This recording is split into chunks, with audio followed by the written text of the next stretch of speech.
திருச்சிற்றம்பலம். தென்னாருடைய சிவனை போற்றி, எந்நாட்டவர்க்கும் இறைவா போற்றி. அனைவருக்கும் வணக்கம். இன்னைக்கு நாம ஏப்ரல் மாதத்திற்கு உண்டான பலன்கள் எப்படி இருக்கும், மாத பலன்களை பற்றி நம்ம இந்த வீடியோவில் முழுமையாக பார்க்கலாம். மீன ராசிக்குண்டான ஏப்ரல் மாத பலன்கள் எப்படி இருக்கும் அப்படிங்கிறத பார்க்கலாம்.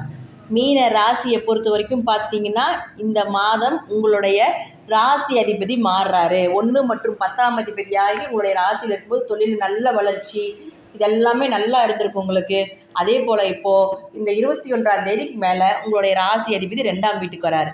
ராசி அதிபதி 2ஆம் வீட்டுக்கு வந்தால் இந்த ஒரு வருடம் உங்கள் கையில் காசு இருந்தே தீரும். ஏதாவது ஒரு வழிவகையில் தனப்புழக்கங்கள் ஏற்படும். பொருளாதார வளர்ச்சி சிறப்பாக இருக்கும். அவரே 10 குடையவர் 2ஆம் வீட்டுக்கு வரும்பொழுது தொழிலில் நல்ல லாபங்கள், செய்தொழிலில் வியாபாரம், இதெல்லாமே செழிப்பாக இருக்கக்கூடிய ஒரு வருடமாகவே இந்த வருடம் இந்த குரு பயிற்சி உங்களுக்கு அமையும்.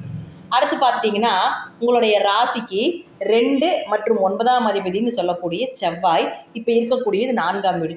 2 குடையவர் 4ஆம் வீட்டுக்கு போகிறார். 2 குடையவர் 4ஆம் வீட்டுக்கு போனால் இப்போ இருக்கக்கூடிய பணத்தில் வீடோ வண்டியோ நிலமோ ஏதாவது ஒன்று வாங்க வேண்டிய உங்களுடைய தேவைகளுக்கு உண்டான அமைப்பை ஏற்படுத்தி கொடுப்பார்.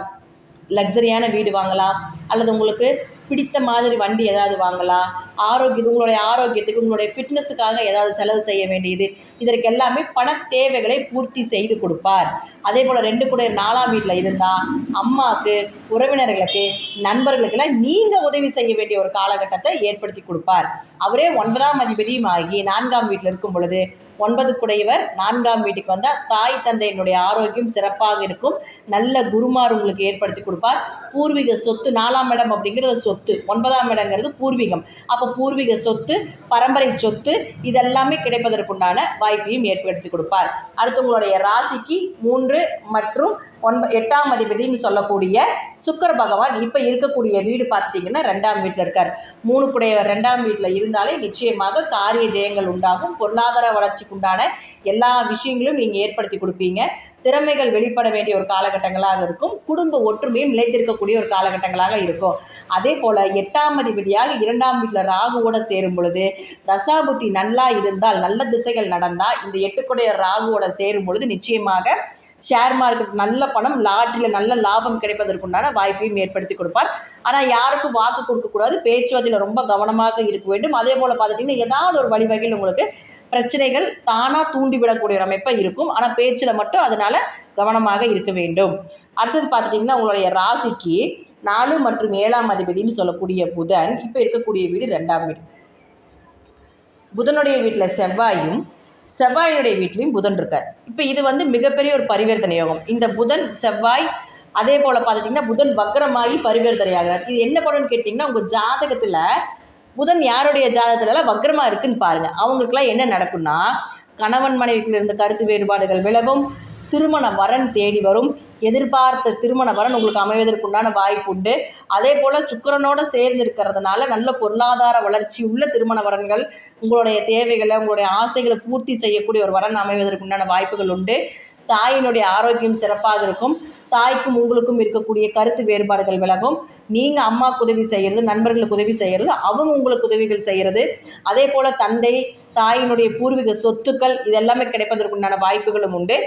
7ஆம் அதிபதி 2ஆம் வீட்டுக்கு வரும் பொழுது நிச்சயமாக உங்களுடைய மனைவி ஸ்தானத்திலேயோ அல்லது கணவருடைய சொத்துக்கள் உங்கள் கைக்கு வர்றதுக்குண்டான வாய்ப்பும் ஏற்படுத்தி கொடுப்பார்.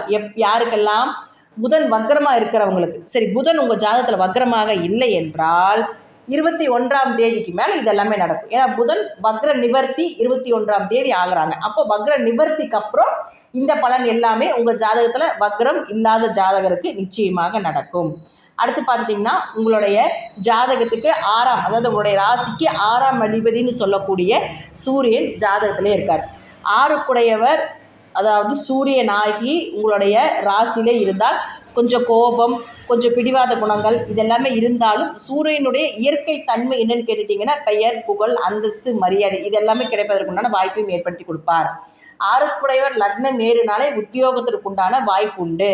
ஏதாவது ஒரு வகையில் வேலை வாய்ப்புகளுக்கு உண்டான அமைப்பை ஏற்படுத்தி கொடுப்பார். எத்தனாம் தேதி வரைக்கும்? 14ஆம் தேதி வரைக்கும்.